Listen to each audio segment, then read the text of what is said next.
Let's get started. Story number 1. It started as a typical camping trip with my friends. My buddy Eric and I had been hiking and camping together for years, but this time we brought along his girlfriend, Tara, and our other friend, Mark. We were all in our late 20s, and we had no reason to believe this trip would be anything other than the usual fun. A weekend in the woods, cooking over a fire, hiking through the trails, and staying up late telling stories. We set up camp by a small, quiet lake deep in the forest, somewhere in the northern part of the state. We found an isolated spot that was supposed to be known for its beauty and peacefulness. The kind of place where you can disconnect completely, away from cell phones and the noise of everyday life. When we arrived, the sun was still high in the sky, and the weather was perfect. Clear skies and a light breeze rustling through the trees. We unpacked our gear and began setting up the tents.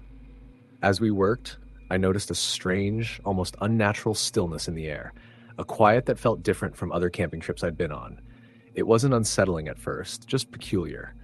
I brushed it off, focusing on the task at hand. After everything was set up, we gathered around the fire pit, started a blaze, and opened our beers. As the night went on, we sat around the fire, swapping stories and enjoying each other's company. We were in good spirits.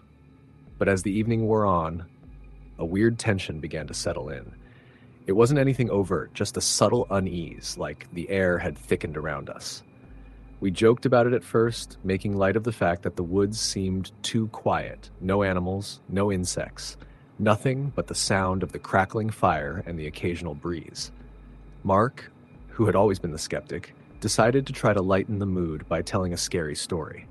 He had a deep voice and a flair for drama, and his stories usually got a laugh. But tonight, something felt different. He told the story of a lost hiker who disappeared in the woods many years ago, a tale that seemed too real to be just a myth. According to Mark, the hiker had wandered off the trail and was never seen again. Locals claimed they'd heard his voice calling out from the trees, desperate and lost, but no one could find him. I chuckled at first, but as Mark went on, I began to notice how quiet the night had become. I turned my head, scanning the forest around us. There were no sounds of nocturnal creatures, no rustling of leaves, no hoot of an owl, no distant howling of coyotes, just the crackling fire and Mark's voice. I looked at Tara and Eric. They both seemed a little uneasy too. Mark finished his story with a flourish, and for a moment there was nothing but silence. "That's creepy, man," Eric said, breaking the silence. "But it's just a story, right?" Mark shrugged, looking a little more serious now. "I don't know, man. People say strange things happen around here." I laughed, but it didn't quite sound natural.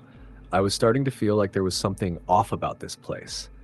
The feeling wasn't intense, but it lingered in the background, like an itch that I couldn't quite scratch. We stayed by the fire for a while longer, but the air was getting colder, and we were all getting tired. I looked up at the sky, and it was then I noticed something unusual. There wasn't a single star in the sky, not even the faintest speck of light. The darkness above us felt unnatural, oppressive. The trees around the campsite loomed tall, their branches stretching into the void above us, as if they were watching. Finally, we called it a night and went to our tents. The air had grown cold, and I zipped myself into my sleeping bag, trying to shake off the growing unease. I wasn't sure what it was, but I couldn't shake the feeling that we weren't alone. I could hear the faint sound of footsteps outside my tent, too soft for anyone else to notice. I told myself it was just the wind, but the sensation of being watched wouldn't go away. The sound of footsteps continued, slow and deliberate, like someone walking in the forest just beyond the camp. I stayed up for a while, staring at the walls of the tent, trying to ignore the growing sense of dread.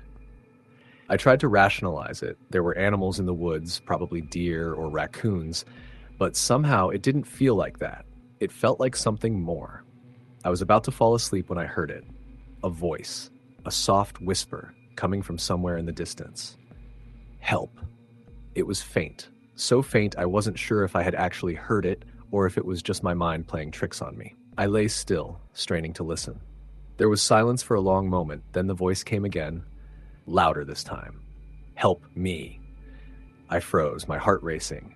It wasn't an animal, it wasn't the wind, it was a human voice calling for help. I could hear the desperation in it. I sat up in my sleeping bag, my breath caught in my throat. I could hear it more clearly now, coming from somewhere beyond the trees. The voice sounded distant, but it was unmistakable. Help, I'm lost. I knew I had to wake the others, but I didn't want to. What if it was a trick? What if it wasn't a person at all? But the voice sounded so real, so genuine. I grabbed my flashlight and crept out of the tent, trying not to wake anyone else. The voice was closer now, just beyond the edge of the clearing, almost as if it was coming from the trees themselves.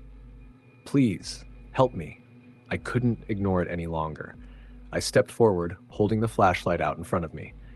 The beam cut through the darkness, illuminating the trunks of the trees, but I saw nothing. I moved closer to the woods, the voice growing louder as I approached. Please, I'm lost. I was almost at the edge of the clearing when I saw something. A figure standing motionless among the trees. I froze. The figure was tall, but it was hard to make out any details. The flashlight flickered, casting long, unnerving shadows, but the figure didn't move. I called out, asking if they needed help, but the figure didn't respond. My breath caught in my throat as I stepped closer, and just as I was about to speak again, the figure turned its head. Its eyes were dark, empty voids, staring right at me. I stumbled backward in shock, the beam of my flashlight shaking in my hand. I could feel my heart racing in my chest, and my mind screamed at me to turn and run. The figure didn't say anything, it just stood there, motionless. The voice, now coming from all around me, whispered in my ear, "Help me." I turned and bolted back to the campsite, barely aware of the cold air rushing past me. I could hear the others waking up, calling my name, but I didn't stop. I dove into my tent, my body trembling. I could still feel the coldness of those eyes staring at me from the darkness. The rest of the night passed in a blur. I don't remember much after that, only that I couldn't sleep. I kept hearing the voice, the whispering, the calling, until the first light of dawn. When morning came, we packed up quickly, hardly speaking to each other. We didn't even bother to make breakfast. We just wanted to get out of there. When we finally left, I looked back at the woods one last time. The lake was still, the trees silent. It looked peaceful, untouched. But I knew better. There was something in those woods, something that wasn't meant to be seen. I haven't gone camping since, and every time I close my eyes, I still hear that voice. Help me. Story the end. Story number 2. I had always loved camping. The quiet of the forest, the smell of fresh pine, the crackle of the fire, nothing felt more peaceful. It was a break from the noise of everyday life. So when I found an old camping site online, deep in a remote part of the national park, I was excited. It was advertised as a place to really get away from everything, with no other campers around for miles. Perfect, I thought. It would be just me and nature. I invited my close friend Emily to come along. We'd been on many camping trips together, and I trusted her to be with me in the wilderness. She was the more cautious one, always thinking ahead, and I was the adventurous one who jumped in without always looking back. Together, we made a great team, or at least I thought so. We set out early one Friday morning, driving for hours to reach the trailhead. The route to the campsite was complicated, but we had a map, and I had read enough reviews online to know the general direction. The trail itself was a narrow, winding path that gradually ascended into the forest. The trees grew denser as we hiked, and the deeper we went, the quieter it became. By the time we arrived at the site, dusk was beginning to fall, and a slight chill had settled into the air. We didn't mind, though. It was typical of camping. The site was secluded, with only a small clearing by a stream. I couldn't help but feel a strange sense of calm there. The sound of the water, the rustling of leaves, it was as if the forest was alive, but not in a threatening way. I was used to nature's sounds, but there was something different about this place. Emily and I got to work setting up the tent, gathering firewood, and preparing for the night. As we sat around the campfire later that evening, I noticed something odd. The fire cast long shadows across the trees, but there was something more to it than just the usual play of light and dark. It felt as though the shadows were moving, stretching unnaturally. At first, I brushed it off, thinking it was just my imagination playing tricks on me. The forest can be spooky at night, after all. We joked and laughed around the fire, but as the night deepened, the air grew colder. A sense of unease settled between us, and I could see it in Emily's eyes. She was starting to feel it too. She kept glancing over her shoulder, looking into the forest, her expression tense. "Are you okay?" I asked, trying to break the silence that had fallen between us. Emily hesitated before answering. "I don't know. I just keep hearing things, like footsteps, but they're too soft, too faint to be anything real. And when I turn around, there's nothing there." I laughed nervously, trying to reassure her. "It's just the wind or some animal. You know how it is out here." But I couldn't ignore the growing knot in my stomach. The forest felt too still. Normally, the woods at night are full of the sounds of animals and insects. But this place, it was unnervingly silent, as though everything was holding its breath. The air itself felt heavy, like something was watching us. We finished the fire and retreated to the tent, both of us trying to shake off the strange feeling. I tried to sleep, but the silence was suffocating. It felt as if the forest was closing in on us, waiting for something. Emily was awake too. I could tell by the occasional rustling of her sleeping bag. Suddenly, I heard it. The sound of something moving in the forest, just outside the tent. It was a soft rustling, like someone walking through the leaves, but there was no wind. It was too rhythmic, too deliberate.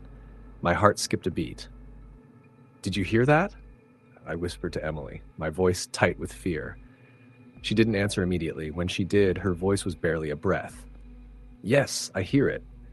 We both lay still, straining to hear. The sound came again, closer this time.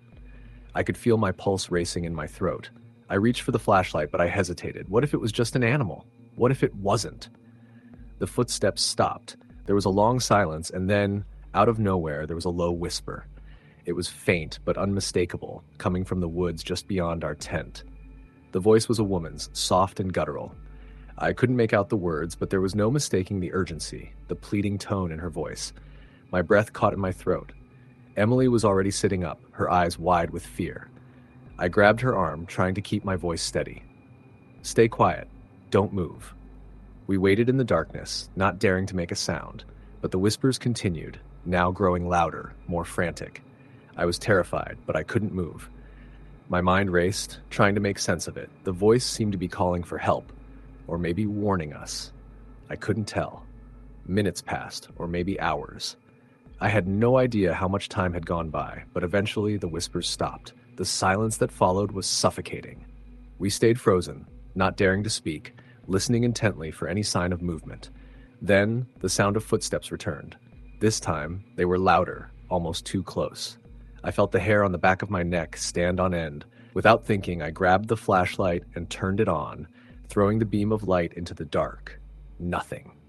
The forest beyond our tent was still. No shadows, no movement, just trees and the occasional rustling of leaves in the wind. But that feeling of being watched remained, lingering in the air like a heavy fog. I don't know how long we lay there, staring into the darkness, before Emily spoke, her voice trembling. "We need to leave," I nodded. "I think you're right." We packed up as quickly as we could, though it felt like time was moving in slow motion. I didn't even bother to try to break down the tent properly. We just shoved everything into the backpacks and started heading for the trail. We didn't look back. The hike out of the woods felt like it took forever. The forest around us seemed different in the dark, as though the trees were closing in on us. The silence was unnerving, broken only by the sound of our hurried footsteps. As we finally made our way to the trailhead, I glanced back, half expecting to see something watching us from the trees. But there was nothing. Just the quiet of the forest, except now, the air seemed less oppressive, less filled with the sense of dread that had clung to us earlier. When we reached the car, I let out a breath I hadn't realized I'd been holding. I turned to Emily. "What the hell was that?" She shook her head, eyes wide with fear. "I don't know, but I don't think we should ever come back here." We left the park that night, not stopping until we were safely away from the woods. We never spoke about what happened again, but we both knew what we had heard. Neither of us could explain it, but I'm sure of one thing. We weren't alone out there that night. Story the end. Story number 3. It was supposed to be a weekend getaway. My friends and I had been planning the camping trip for weeks. We were all experienced campers, having spent many weekends hiking, fishing, and camping in various parks. But this was to be our first time in the backcountry. an isolated spot deep in the woods, miles away from civilization. The kind of place where you'd only find solitude and nature, far from the buzzing distractions of modern life. We had found a spot on an old camping forum, a place no one seemed to visit anymore. The directions were vague and the trailhead was barely marked, but that only added to the charm. My friends, Jordan, Matt, and Sarah, were all excited for the adventure. We packed our gear, gathered our supplies, and set out on Friday afternoon. The drive to the trailhead was long, winding through narrow back roads and small towns. We passed fields, forests, and streams, and with every turn, the world seemed to become quieter. By the time we reached the trail, the sun was beginning to set, casting an amber light over the landscape. We were all eager to get going and make camp before it got dark, so we threw on our backpacks and started the hike. The first few miles of the trail were easy, and we talked and laughed as we made our way deeper into the forest. The trees were dense, their branches interwoven like a thick tapestry, and the underbrush was soft with moss. It was beautiful, and for a moment I felt like we were the only people left on Earth. But as we continued, the trail became harder to follow. The path was overgrown with brambles and fallen leaves, and at times we had to scramble over rocks and navigate through thick patches of thorny bushes. Jordan was leading the way, his large frame cutting through the foliage with ease, but we were all starting to slow down. It wasn't long before Matt stopped and pointed to the sky. "Do you guys hear that?" he asked, his voice strained.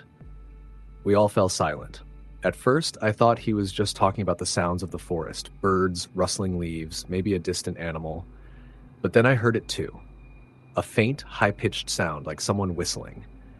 It was far off, but the eerie thing about it was that it didn't seem to belong to anything we knew. It wasn't the sound of wind or the call of any bird I recognized. It was too deliberate, too rhythmic. "Maybe it's another camper," Sarah suggested, though her voice lacked conviction. We had been on the trail for several hours and there was no sign of anyone else. We stood there for a moment, listening. The sound stopped, and for a brief moment everything went silent again. "We should keep moving," I said, trying to dismiss the feeling of unease creeping up my spine. But the longer we hiked, the more we felt it. A strange heaviness in the air, an almost tangible presence that seemed to follow us through the trees. As the sun dipped below the horizon, the shadows grew longer and the forest felt more alive. Alive in a way that made my skin crawl. There was something about it that just didn't feel right. Around 8 p.m., we finally found a clearing by a small creek. The campsite was nothing special, a few flat spots for tents, a small fire ring, and a pile of logs nearby. We set up camp quickly, eager to settle in and relax. But even then, the discomfort lingered. As we sat around the fire, Matt couldn't shake the feeling that someone or something was watching us from the woods. His eyes darted around the edges of the camp, scanning the dark trees that surrounded us. "I keep hearing things," he muttered, almost to himself. "I don't know what it is, but something's off." We laughed it off at first. It was just the usual sounds of the forest, the crackling of the fire, the rustling of leaves, the occasional hoot of an owl. But then Sarah spoke up. "Do you see that?" she whispered, pointing towards the tree line. We all turned, following her gaze. At first, I couldn't make anything out in the darkness, but then I saw it. A figure, pale, almost glowing, standing motionless at the edge of the trees. It was too far away to make out any details, but it looked human. A person. "Is someone out there?" I called, my voice carrying in the still air. There was no answer. The figure didn't move, didn't respond. It just stood there, watching us. "Let's just go check it out," Jordan said, standing up. His tone was dismissive, but I could see the uncertainty in his eyes. I didn't want to go. Something about the figure made my stomach twist, but we all reluctantly agreed to investigate. We grabbed flashlights and made our way to the edge of the clearing, cautiously stepping into the dark. The figure was gone. We swept the area with our flashlights, scanning the trees and underbrush. Nothing. It was as if the person had vanished into thin air. "I swear I saw someone," Sarah said, her voice trembling. "It was right there, standing still."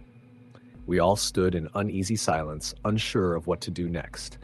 We searched the area for a few more minutes, but we found no traces of anyone. No footprints, no signs of a campsite, nothing. "I'm just going to go to bed," Matt said finally, his voice shaking a little. I'm done with this. We all retreated back to the fire, but the air was thick with tension. We tried to laugh and joke to ease the feeling, but it didn't work. We ate quickly, and then one by one, we turned in for the night. I tried to sleep, but I couldn't shake the feeling that something was wrong. The sounds of the forest had faded, but the silence was deafening. I tossed and turned in my sleeping bag, my mind racing. Then, just as I was about to drift off, I heard it again. The whistling. It was faint at first, but it grew louder, closer. It was the same high-pitched sound from earlier, and it seemed to be coming from the trees just outside our camp. My heart began to race. I lay there, frozen, listening to the soft, eerie tune. Suddenly, I heard it, a soft rustling, followed by the unmistakable sound of footsteps, crunching leaves, drawing nearer. I grabbed my flashlight and shone it out into the dark. There was nothing, just the dense black forest, stretching endlessly before me. I didn't dare to move. The footsteps stopped, but the whistling continued, weaving through the air like a melody, chilling in its persistence. It wasn't until I heard a voice, low and guttural, that I finally couldn't take it anymore. Leave this place. The voice was barely audible, but it sent a chill down my spine. It sounded like it was coming from all around us, not from any one direction. I bolted upright in my sleeping bag, waking the others. I could feel my heart pounding in my chest, my mind racing. "We need to leave," I whispered urgently. There was no argument. We didn't pack up our things. We just grabbed our essentials, flashlights, phones, and a few other items, and left the campsite, not looking back. We hiked through the night, driven by fear and adrenaline. We didn't stop until we were out of the woods, back at the car. None of us spoke much on the drive home. We were all too shaken, too confused. We tried to convince ourselves it was just our imaginations, that the whistling and the voice had been tricks of the mind. But even now, years later, I can't shake the feeling that something or someone was out there in the woods with us. Watching, waiting. Story the end. Story number 4. I've always loved the outdoors. There's something calming about the rhythm of hiking, setting up camp, and watching the world grow still as the sun sets. That was why, when my friend Jake suggested a weekend camping trip in the remote woods upstate, I was eager to go. We were a group of 5.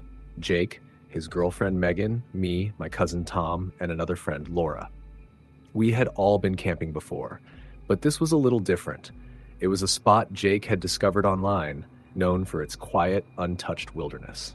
We arrived late in the afternoon, and the sun was already dipping behind the trees as we pulled our gear from the car. The air was cool, fresh, and crisp, with that familiar, earthy smell of pine and damp ground. The site was perfect, secluded, surrounded by tall trees, and beside a small, clear lake. We set up camp, unloaded our bags, and started a fire to cook dinner. Everything felt peaceful, even idyllic. After a meal of hot dogs and beans, we sat around the fire, drinking beer and talking. The conversation drifted into ghost stories, as it often does when you're out in nature. Most of us were skeptical, but Jake, ever the storyteller, insisted that there were strange happenings in these woods, whispers, unexplained sounds, and eerie experiences. He shared a story he had read about a hiker who had gone missing in the area decades ago, never to be found, his body never recovered. People said they sometimes heard his voice on quiet nights, calling out in the woods, but no one knew for sure. "Yeah, sounds like the typical campfire story," I said, rolling my eyes. "There's always a story about a ghost in the woods." Megan laughed. "You just wait, Matt. I bet tonight's going to be the night we hear something weird." The evening passed uneventfully. We went to bed around midnight. Tom and I shared a tent, while Laura, Megan, and Jake had their own. The night was calm. The wind rustled through the trees, and the occasional animal would scurry in the underbrush, but nothing seemed out of the ordinary. I woke up sometime in the middle of the night, disoriented. The fire had burned down to embers, and the world outside was silent. For a moment, I thought I could hear footsteps, slow, deliberate crunching on the forest floor. I assumed it was one of the others coming back from the bathroom or just wandering outside, but when I glanced toward the tents, I saw that everyone was still asleep. The footsteps continued, growing louder, closer, as if someone was walking around the campsite, pacing back and forth. I lay there for a moment, frozen, listening. The footsteps were too heavy to be an animal, and there was no sense of urgency, just slow, rhythmic steps as if whoever it was had all the time in the world. My heart raced.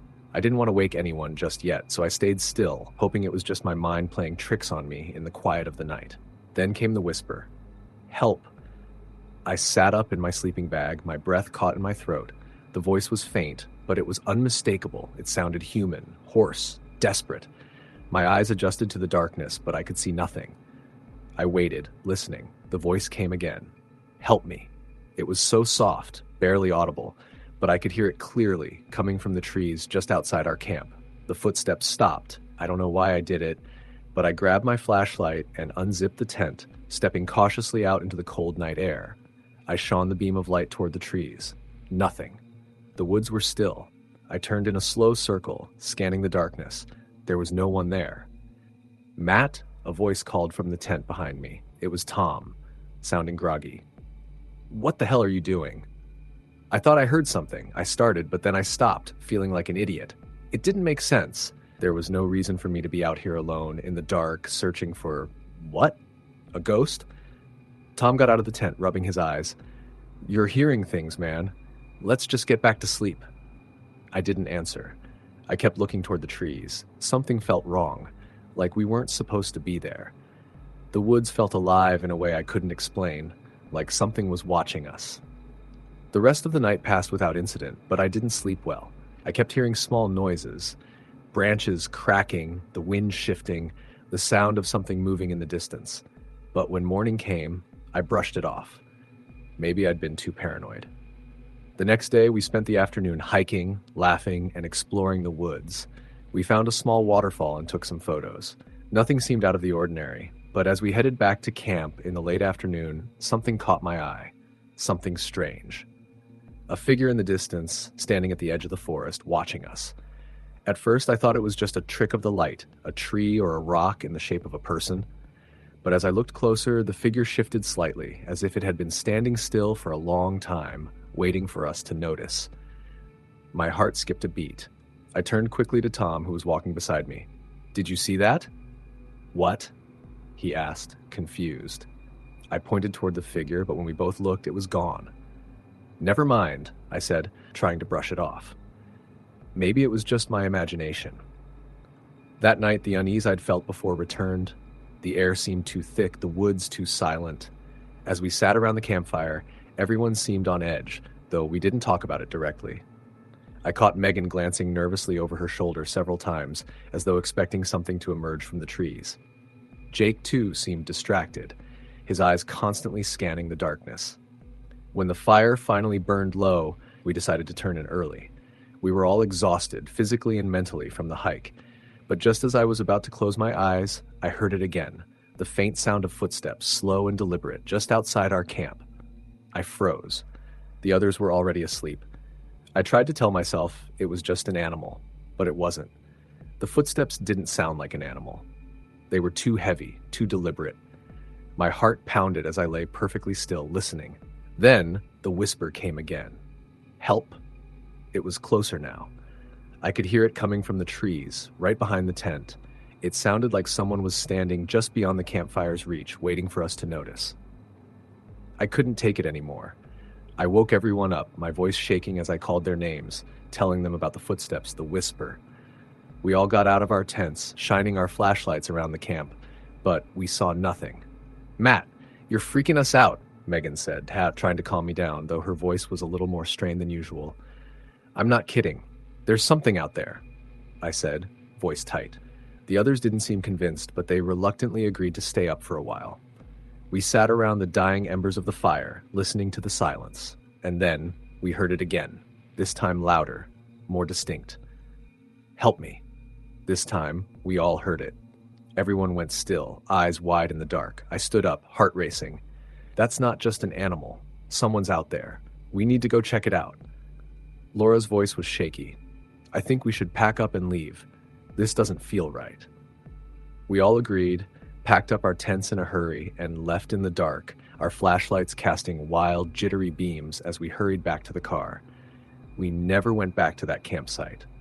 It's been years since that trip, and I still don't know what we heard that night. To this day, I can't explain the footsteps, the voice, or the figure we saw in the woods.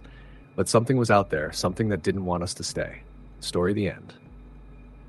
Story number 5. I've been camping for years, and it's always been something I look forward to.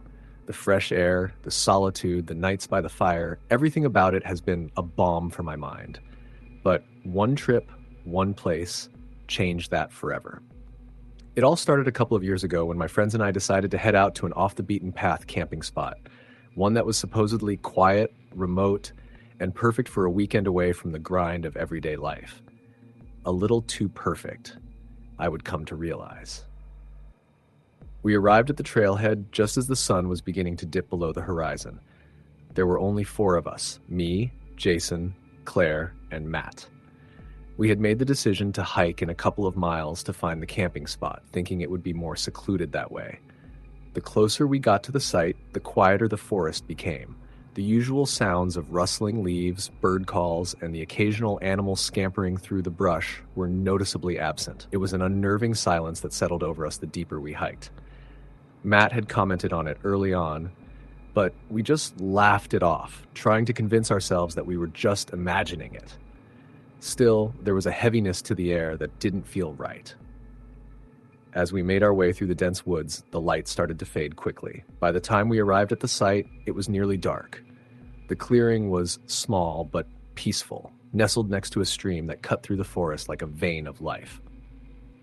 We quickly set up our tents, started a fire, and settled in for the evening. The fire crackled and popped as we gathered around it, sharing stories, drinking, and joking like we always did on camping trips. But something felt off. It wasn't just the silence of the forest. It was a feeling, a creeping sense that we weren't alone, that something else was out there. I tried to push it aside, thinking it was just the isolation messing with my head. But when I looked at the others, I saw the same look on their faces. Claire spoke first. "Do you guys feel like we're being watched?" Jason chuckled nervously. "You mean by bears? Or something worse?" "Something worse," Claire said, her voice barely above a whisper. At first, we all laughed it off. The idea of ghosts, spirits, whatever it was, seemed ridiculous. But as the night wore on, the feeling only intensified. The shadows seemed to stretch unnaturally, and the trees loomed taller than I had remembered them. At one point, I thought I heard something moving in the underbrush nearby, but when I glanced around, the forest was still. We decided to call it a night. We snuffed out the fire and retreated to our tents. As I lay in the darkness, my mind was racing. I couldn't shake the feeling that something was wrong. The forest was too quiet. No crickets, no owls, nothing. It was as if all the creatures of the woods had gone silent. Suddenly I heard something, faint at first, a whisper. It was so quiet that I thought I might have imagined it, but then it came again, more distinct this time. The voice was soft, almost inaudible, but it was there. It sounded like a woman's voice, but it was too muffled for me to make out the words. I froze. My heart began to race. I reached over to wake Matt, who was sleeping in the next tent. Matt, do you hear that?" I whispered. But there was no answer. I unzipped the tent, trying to listen more carefully. The whispering stopped the moment I did. I waited for a few seconds, my breath catching in the cool night air. And then I heard it again, this time clearer, closer. The voice was speaking, calling out in a language I couldn't understand. A chill ran down my spine. I stood frozen for what felt like an eternity before I slowly crept out of my tent. The fire was long gone, leaving only the faint glow of embers casting shadows across the campsite. I scanned the tree line, the darkness swallowing everything beyond the reach of the firelight. The whispering had stopped, but I could feel it. Something was out there, something just beyond the trees, watching. "Hey, are you okay?" Matt's voice came from behind me, making me jump. He was standing in his pajamas, rubbing his eyes. "What's going on?" "I don't know," I muttered. "I thought I heard something. A voice, maybe." He frowned, glancing around the camp. "Dude, it's probably just the wind. We're deep in the woods. Everything sounds weird at night." But his voice was shaky, and I could tell that he was unnerved too. I wasn't alone in feeling like something wasn't right. We decided to check the perimeter of the campsite, even though neither of us really wanted to. Matt grabbed a flashlight, and we started walking towards the tree line. The beam of light cut through the darkness, but it didn't feel like it was doing much. The shadows seemed to stretch and shift as if something was moving in the corners of our vision. We circled the clearing a few times, but we didn't see anything. No animals, no people, nothing out of the ordinary. I was starting to feel foolish, but that nagging feeling still lingered at the back of my mind. As we were heading back to our tents, I glanced back at the trees, and that's when I saw it. A pale figure standing among the branches just beyond the reach of the flashlight. It was a woman, her form ghostly and translucent in the dim light. She was watching us, her face expressionless, her eyes empty. I gasped and froze. "Matt, do you see that?" Matt turned around, his face pale. He saw it too. Before we could move, the figure stepped back into the trees, vanishing like a wisp of smoke. My heart was pounding in my chest, and I could feel the blood drain from my face. I wasn't sure if I was seeing things, but Matt's wide eyes told me I wasn't. Without a word, we sprinted back to the tents, not stopping until we were inside, doors zipped shut. We didn't speak for a while. We just lay there, staring into the darkness, the faint sound of the wind rustling the trees, the only thing breaking the silence. The rest of the night passed in a tense, sleepless blur. No more whispers, no more ghostly figures.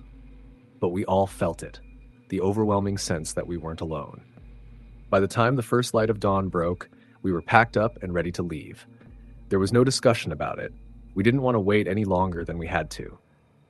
As we made our way back down the trail, the forest around us seemed even quieter than before. The air felt heavy, pressing down on us with each step. It was like the forest was holding its breath. When we finally made it back to the trailhead and saw the car in the distance, I felt a wave of relief. It was over. We were out of there. We didn't talk much during the drive back home, but every time I glanced in the rearview mirror, I could have sworn I saw something in the trees, something watching us. But when I looked directly, nothing was there. We haven't gone back to that place since. I've been camping many times after that trip, but I've never been able to shake the feeling that something was out there that night, something that didn't want us there. And every now and then, when I'm alone in the woods, I hear the faintest whisper on the wind. Story, the end. Story number 6. We had been planning the camping trip for weeks. A group of us, my brother Evan, our close friends Max and Sarah, and me, had decided to spend the weekend hiking and camping in the quiet, isolated backwoods of the Smoky Mountains. It wasn't our first time camping, and it wasn't our first time in these mountains, but there was something about this particular area that felt different, something that put a strange unease in my chest every time we talked about it. It was a place people often avoided, mostly because of the rumors that surrounded it, and that's exactly why we chose it. Max, the adventurous one, had found the spot. He was the kind of person who enjoyed pushing boundaries, and the idea of camping somewhere untouched by tourists excited him. The others weren't so sure, but Max convinced us. And after all, we had all grown up hiking in the Smokies. How dangerous could it really be? We packed up our gear and drove up to the trailhead, where the hike began. The drive was long, and by the time we arrived, the sun was already sinking behind the mountain ridges. The hike wasn't terribly difficult, but the dense forest quickly enveloped us as we made our way deeper into the mountains. We made camp by a small stream, setting up our tents by the water's edge. The sound of the stream rushing over rocks helped to drown out the eerie quiet of the forest. As the sun finally disappeared, the forest took on a new character, darker, colder, and eerily silent. The usual sounds of wildlife were nowhere to be heard. There were no distant howls or chirps, no rustling leaves or animals in the underbrush, just the gentle flow of the stream and the occasional snap of a twig beneath our feet. We tried to shake off the uneasy feeling that crept in as the night closed around us, but it was hard. By the time we'd gathered around the fire, everyone seemed to relax, but I could feel an unsettling tension in the air. We told stories, laughed, and drank around the fire, but it wasn't long before Sarah spoke up, breaking the comfortable silence. "I don't know if I like it here," she said, her voice quiet but urgent. "It feels off." I laughed it off. "It's just your imagination, Sarah. You're probably just tired. It's been a long hike." But she wasn't convinced. Max, ever the skeptic, didn't seem to mind. But even Evan, who usually didn't scare easily, looked around uneasily. "Yeah, it's a little too quiet," Evan admitted. "I don't like how still everything is." We all fell silent for a moment, listening. The quiet stretched on, and I could feel my nerves tightening as the minutes ticked by. But the sound of the fire crackling and the distant rush of the stream grounded me. After a few minutes, the others seemed to shake off their concerns and resumed the conversation. We stayed up late into the night, but eventually, exhaustion set in, and we all retreated to our tents to sleep. I remember lying awake in the dark, listening to the quiet and feeling an odd sense of being watched. It wasn't the usual feeling you get when camping in a place you don't know well. It was deeper, almost suffocating. Around 2 a.m., I woke up to the sound of rustling outside my tent. I lay perfectly still, straining my ears to listen. It sounded like someone was walking around our campsite. I wasn't sure if it was a person or an animal, but the footsteps were deliberate, heavy, and slow. I waited, hoping it was just an animal, but then I heard it. A voice. A soft, distant whisper just outside my tent. "Help." The word was faint, but it was unmistakable. My heart pounded in my chest. My mind raced through every possible explanation.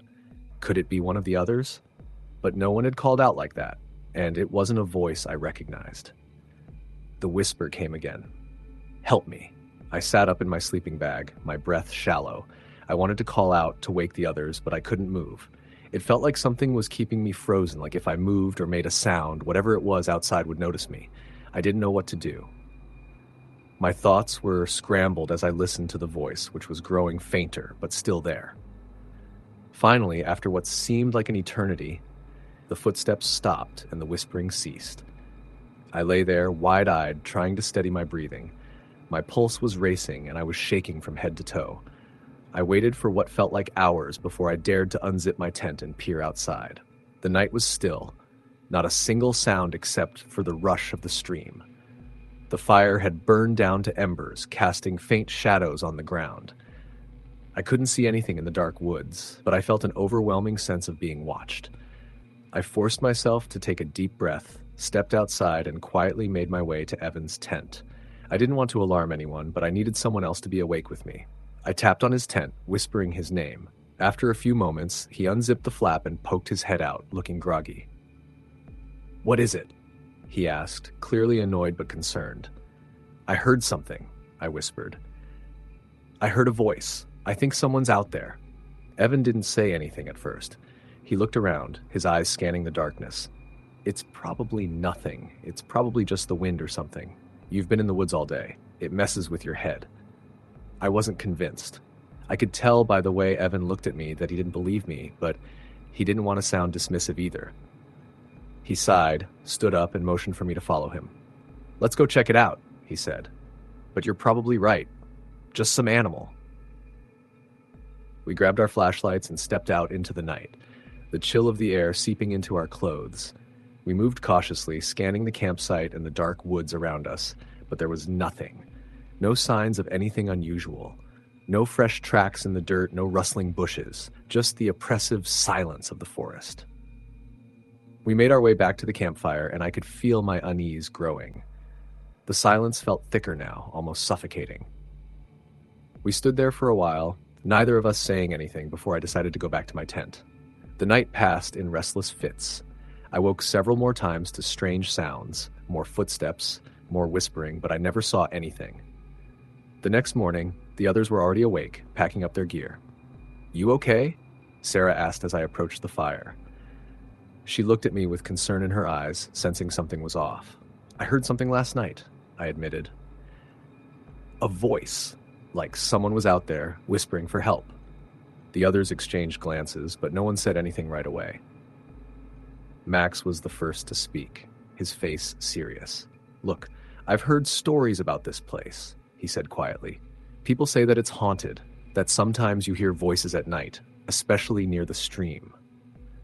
I didn't want to believe it, but hearing him say that only confirmed what I already feared. Maybe it wasn't just my imagination. Maybe something truly was out there. Something we didn't understand. We quickly packed up our camp, packed our tents, and left the area in silence, making our way back to the trailhead. We didn't talk much as we hiked out, but I could tell the others felt the same as I did. unsettled, uneasy, like we'd been touched by something we couldn't explain. To this day, I don't know what happened that night. Maybe it was just an animal. Maybe it was the wind or my mind playing tricks. But there's a part of me that wonders if it was something more. Something that had been waiting in the woods, watching us, whispering in the dark. I haven't been back to that spot since, and I don't think I ever will. Story, the end. Story number 7. We had been planning the camping trip for months, and I was excited. I'd always loved the outdoors, and the idea of a weekend away with my friends Jessica, Ryan, and Josh sounded perfect. We had decided to go to a remote campsite deep in the woods, a place that none of us had ever visited before, but one that had been recommended by a local guide. The kind of place far away from everything, where you could truly disconnect from the chaos of the world. It was late October, the air crisp with the first hints of fall, and the weather had promised to be clear. We packed up our gear and headed out early in the morning, eager to spend the weekend hiking and telling stories by the fire. The drive there was long, winding through small towns and over bumpy dirt roads. By the time we arrived at the trailhead, it was already mid-afternoon. We strapped on our backpacks, grabbed our supplies, and set off into the woods. The first few hours were beautiful. The forest was thick with trees, the path well-marked and easy to follow. We joked and laughed as we walked, and the sound of our voices echoed in the emptiness of the woods. The quiet was comforting, peaceful. But as we moved deeper into the forest, the trail became less distinct, and we had to slow down to avoid tripping over tree roots and rocks. By the time we reached the campsite, the sun was low in the sky. It was a small clearing by a stream, with just enough space for the four of us to set up our tents and make a fire.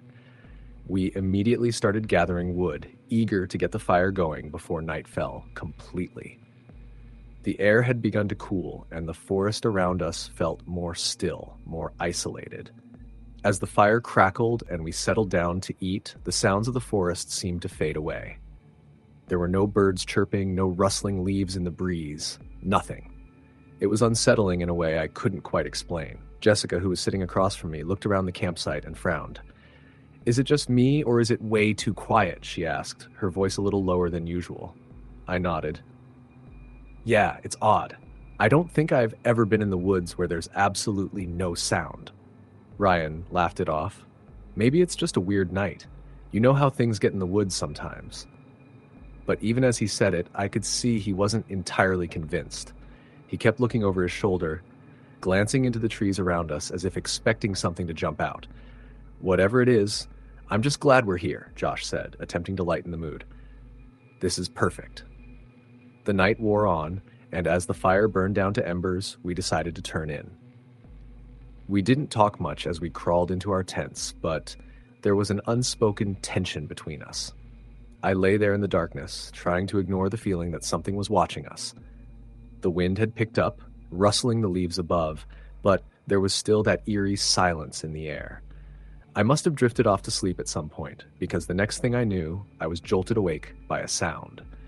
At first, it was just a faint rustling, as if something was moving through the underbrush just outside our camp, but then I heard a voice. It wasn't clear at first, and I wasn't sure if I had imagined it, but then I heard it again, this time unmistakable. It was a woman's voice, soft and whispering, though I couldn't make out the words. I sat up in my tent, my heart pounding. I listened, straining to hear. The whispering stopped for a moment, and all I could hear was the distant sound of the wind in the trees. "Did you hear that?" I whispered, my voice trembling. I waited for a response, but there was only silence. I crawled out of my tent cautiously, trying not to wake the others. The fire had died down, leaving only faint embers glowing in the dark. The night felt heavier now, the air colder. I looked around the campsite, trying to make sense of the noise. "Hello?" I called softly, but no one answered. There was no sound except for the wind and the occasional snap of a twig. I glanced over at Jessica's tent, which was still, and then at Ryan's and Josh's. They seemed to be asleep. I felt a shiver crawl up my spine. The voice was so clear, though, I couldn't have imagined it. I stepped a little further from the fire, my flashlight in hand, scanning the edge of the trees. That's when I saw it. There, standing just at the edge of the clearing, was a figure. A woman, her silhouette barely visible in the darkness. She was standing still just beyond the reach of my flashlight. I froze, the light trembling in my hand. She was wearing a long white dress, though it was hard to make out details. She didn't move, didn't acknowledge me at all, just stood there in the shadows, watching. I called out again, my voice shaking. "Hey, who's out there? Is everything okay?" But she didn't respond. In fact, she didn't move at all. I felt a wave of unease wash over me. My instinct was to run, to retreat back to the tents, but I couldn't take my eyes off her. There was something so wrong about the way she stood there, unmoving, as if she didn't belong in this world at all. I turned quickly and ran back to the fire, my heart racing. I scrambled to wake the others. "Guys, wake up! There's someone out there." I was breathless now, my mind reeling with what I had just seen. Ryan was the first to sit up, rubbing his eyes. "What are you talking about? Who's out there?" "I saw her," I said, my voice rising in panic. A woman, standing just outside the camp. Jessica and Josh sat up too, looking confused and worried. "You're sure it wasn't just a trick of the light?" Jessica asked, her voice soft but concerned. "I'm sure," I replied. "I saw her. I know I did." We all looked around, but the campsite was still. The trees were quiet. Nothing moved. Ryan stood up. "All right, we're going to check it out. But we need to stick together." We grabbed our flashlights and made our way to the edge of the clearing where I had seen the woman. But when we reached the spot, there was no sign of her. The forest was still and silent. There was nothing to suggest anyone had been there at all. I felt a knot tighten in my stomach. "I swear she was right here," I said, my voice barely above a whisper. We scoured the area for a while longer, but we couldn't find anything. No footprints, no signs of anyone having been there. It was like she had vanished. We returned to the camp, but none of us were able to sleep. The rest of the night passed in tense silence, each of us lying in our tents, wide awake, listening to every sound. I kept seeing flashes of that woman in my mind, standing in the darkness, her face pale and expressionless. By morning, the eerie feeling had not dissipated. We packed up quickly and left the campsite, not saying much along the way. We didn't discuss what had happened, but we all knew. Something had been out there, something that didn't belong in the woods. We never spoke of it again, and I haven't gone camping since. But every time I hear the wind rustling through the trees, I can't help but wonder if she's still out there, watching. Story the end. Story number 8. It was supposed to be a perfect weekend getaway. Just a group of friends heading out to a quiet, secluded campground in the mountains. My friends and I had been planning the trip for months, looking forward to a peaceful few days away from the stresses of work and school. The campsite was a bit off the beaten path, tucked deep in the woods, and that's exactly what we wanted. Somewhere we could be alone, away from the world. There were 5 of us. Me, my best friend, Kyle, his girlfriend Rachel, and 2 other friends, Jenna and Tom. We were all in our mid-20s, adventurous, and had been camping together plenty of times before. The place we chose was known for its pristine beauty and supposed remoteness, but I wasn't entirely familiar with it. Kyle had been the one to find it, and he assured us it would be perfect.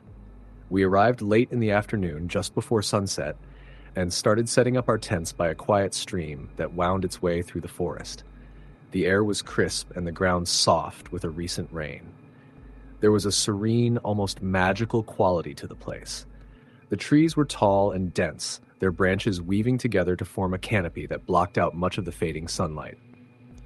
The stream was a soothing murmur in the background, and the entire atmosphere felt still and untouched. After setting up camp, we built a fire, cracked open some beers, and started telling stories. The fire crackled in the chilly evening air, and the forest around us seemed to close in, adding to the quiet, intimate setting. Everyone was in a good mood, laughing, joking, and reminiscing about old times. I remember feeling completely at ease, forgetting that we were miles from civilization. As the night grew darker, we fell into a conversation about ghost stories. It's a common topic when camping, and Kyle, being the dramatic storyteller, started recounting a tale about an old forest ranger who had disappeared in the area some years ago. He'd gone missing during a routine patrol, and though a search was conducted, no trace of him was ever found. People in the nearby town swore they could hear his voice in the woods during the night, calling out for help, but no one had ever found any evidence that he was still alive. "Yeah, it's probably just a legend," Rachel said, looking around nervously. People like to make up stories about places like this, but Kyle was insistent. "No, there's a lot of weird stuff that happens here. It's why the Rangers don't like people camping this far out." I dismissed it as typical spooky camping talk. We were in good spirits, and the night seemed so peaceful. But as the hours passed, I began to notice something odd. The sounds of the forest seemed quieter than usual. There were no owls hooting, no rustling of animals in the brush, just an eerie silence that I couldn't shake. It was the kind of silence that felt unnatural, like the entire forest was holding its breath. Around midnight, after the fire had burned down to embers, we all turned in. Kyle and Rachel shared a tent, while Tom and Jenna had another. I was in the tent alone, but I couldn't sleep. There was something about the stillness of the woods that made my skin crawl. I kept hearing faint sounds from outside, footsteps, twigs snapping, as if someone was walking around the campsite. At first, I thought it was just the wind or an animal, but the sounds were too deliberate, too rhythmic. I lay in my sleeping bag, wide awake, listening. Then I heard it, a voice. A soft whisper, almost indistinguishable, like someone calling out from the edge of the woods. "Help." I froze. My heart pounded in my chest, and for a moment I couldn't move. The voice wasn't loud, but it was unmistakable. It sounded human, weak, desperate. But who could it be? We were miles from any town or other campers. I lay there, paralyzed with fear, trying to convince myself it was just the wind, but the voice came again, this time louder. "Help me." I couldn't ignore it anymore. My body was stiff with fear, but I had to find out what was going on. I grabbed my flashlight and unzipped the tent, stepping carefully out into the cold night air. The ground was damp under my bare feet, and the woods were cloaked in darkness, with only the faint glow of the dying embers from the fire casting long, flickering shadows. I called out into the dark, but there was no answer. The voice had stopped, leaving only the heavy silence of the forest behind. I stood still, scanning the trees with my flashlight, but saw nothing. Then the sound came again, but this time it was closer. "Help me." I could feel my heart racing as I spun around, shining my light in every direction. There was nothing there, just the vast, dark emptiness of the forest. The voice was gone, and I was alone in the woods, standing on the edge of the clearing. I stumbled back toward the camp, my mind racing with questions I couldn't answer. Was someone out there? Had we missed something? Maybe someone had gotten lost in the woods. But if that were true, why hadn't they made themselves known during the day when we were setting up camp? When I returned to the tent, I found Kyle and Rachel awake, both looking as though they'd heard something. I quickly told them what had happened. The voice, the footsteps, the strange silence. They exchanged uneasy glances, but didn't seem as concerned as I felt. "It's probably just some wildlife," Kyle said. "Maybe a deer or something. Or the wind playing tricks on you." But I wasn't convinced. I spent the rest of the night lying awake, listening, watching the shadows in the woods. Every creak of a branch, every rustle of leaves set my nerves on edge. I couldn't shake the feeling that something or someone was out there, watching us. The next morning, I didn't mention it to the others. We got up, made breakfast, and went about our day as though nothing had happened. We hiked deeper into the woods, taking in the scenery, but I couldn't stop thinking about the voice. The more I tried to push it out of my mind, the more it gnawed at me. Was I imagining it? Was I just tired and paranoid? That night, we stayed up later than usual, enjoying the warmth of the fire and the comfort of each other's company. But as the night grew deeper, the air grew colder, and that same oppressive silence settled in around us again. I could feel it creeping in, thickening the atmosphere, and I knew, without a doubt, that something was wrong. Around 2 a.m., we were all in our tents trying to sleep when it happened again. The sound of footsteps outside the camp, slow, deliberate, too heavy to be an animal. I sat up in my tent, my heart pounding, listening. The footsteps circled the camp, stopping just short of the fire pit. Then came the whisper, close enough now that it sent a shiver down my spine. "Help!" It was louder than before, unmistakable. I scrambled out of my sleeping bag, trying to wake Kyle and Rachel, but the tent was eerily still. There was no sound, no movement. It was as though the entire world had frozen in place. I unzipped the tent and stood outside, my flashlight in hand, shining it into the darkness. But once again, there was nothing. The footsteps had stopped. The voice had gone silent. The forest was still. That was the moment I knew something was terribly wrong. I called out, my voice shaking, asking if anyone else had heard the footsteps or the voice. Kyle, Rachel, and the others were awake now, all of us standing in the cold night, looking out into the forest. We all heard the whisper, but no one saw anything. We spent the rest of the night huddled together around the campfire, our nerves frayed, our conversations hushed. None of us slept. The next morning, we packed up our things in silence, too disturbed to joke or talk. We left the campsite early, making our way back down the trail. None of us ever spoke about what happened that night again, but we all knew something had been out there. The woods had felt alive with something that wasn't natural. We never returned to that campground. I still don't know what I heard that night. Was it a ghost? A lost hiker? Or something else entirely? All I know is that I will never forget the sound of that voice, echoing through the stillness of the woods. Story the end. Story number 9. We had been friends for years, and our annual camping trips were something we all looked forward to. There was something magical about disconnecting from the world, getting away from technology, and simply being surrounded by nature. This year, however, was different. We were trying out a new campsite that was far more remote than the ones we usually frequented. It wasn't a popular spot, which is exactly why we chose it. It promised peace and solitude. Little did we know, it was also the last camping trip I would ever take. The day we arrived at the campsite was overcast, the sky heavy with the threat of rain.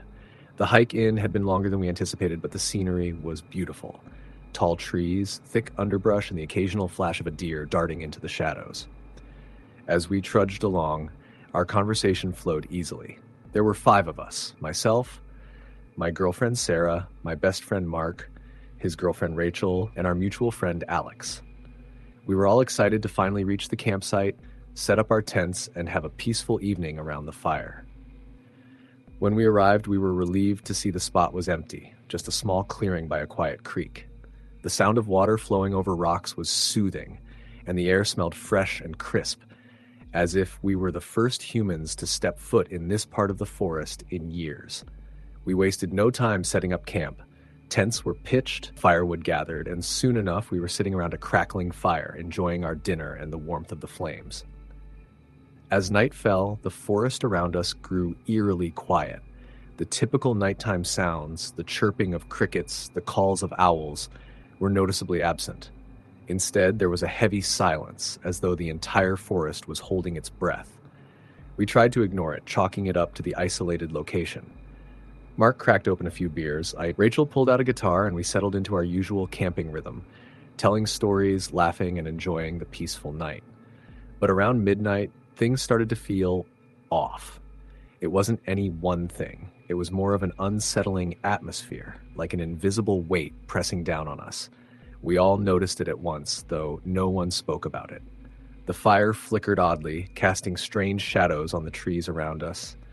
The temperature seemed to drop sharply.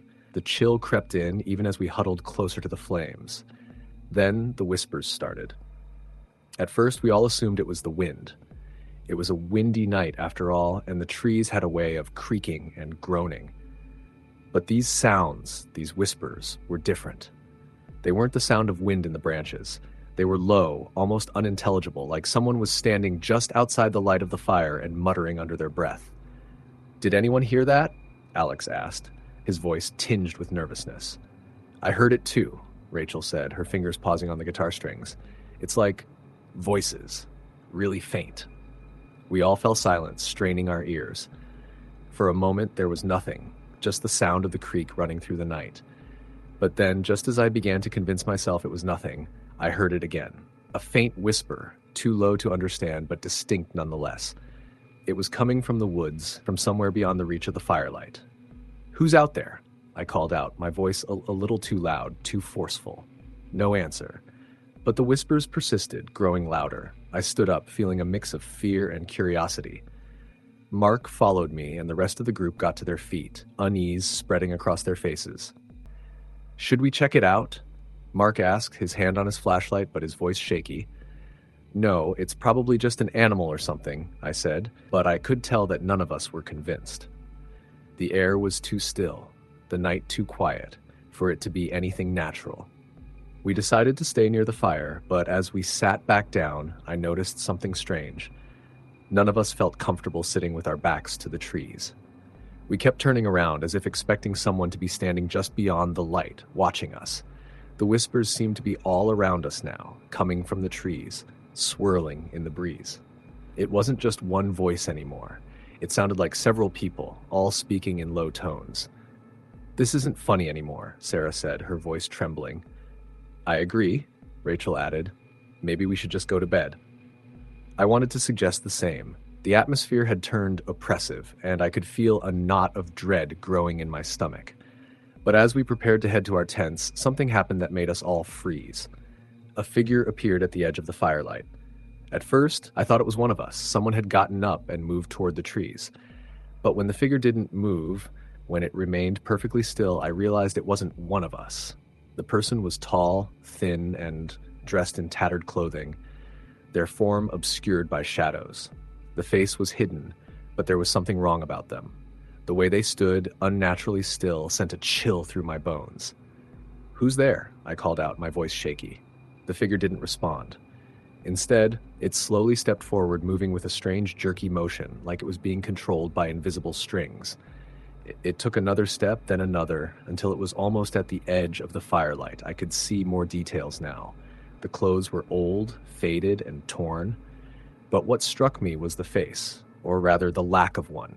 It wasn't completely smooth, but it was as if the features had been worn away over time, leaving only an empty, hollow expression. I backed away, my heart pounding in my chest. Get back! I shouted, though I didn't know who I was warning. My friends had already begun to retreat toward their tents, their eyes wide with terror. The figure didn't chase us, didn't move any closer, but it stood there, staring, silent, unmoving. We scrambled into the tents, and the whispers grew louder, more frantic, as if the entire forest was alive with them. I lay there, wide awake, every muscle tense, listening to the rustling outside my tent. The others were equally alert. I could hear them moving restlessly inside their tents. It felt like hours before the whispering stopped. The silence that followed was even worse. The air had turned colder, and I could hear the distant sounds of something moving just beyond the firelight, as if the figure was still out there, waiting. When dawn finally arrived, we emerged from our tents, pale and shaken. The forest was eerily still, and there was no sign of the figure from the night before. The area around our campsite was undisturbed, as if nothing had happened, but we knew something had. We could all feel it, the presence, the terror that had gripped us. None of us spoke much as we packed up. We were all too shaken to joke or make light of the situation. By the time we left the campsite and started the long trek back to the trailhead, the forest felt strangely empty, as though it were holding its breath, watching us leave. We never spoke about it again, but none of us ever returned to that campsite. I've been camping many times since, but the unease, the fear I felt that night, has never left me. There are nights when I lie awake, listening to the sounds of the forest, and I swear I can still hear the faint whispering, the soft rustling, and the strange figure standing just beyond the firelight, watching. Story, the end.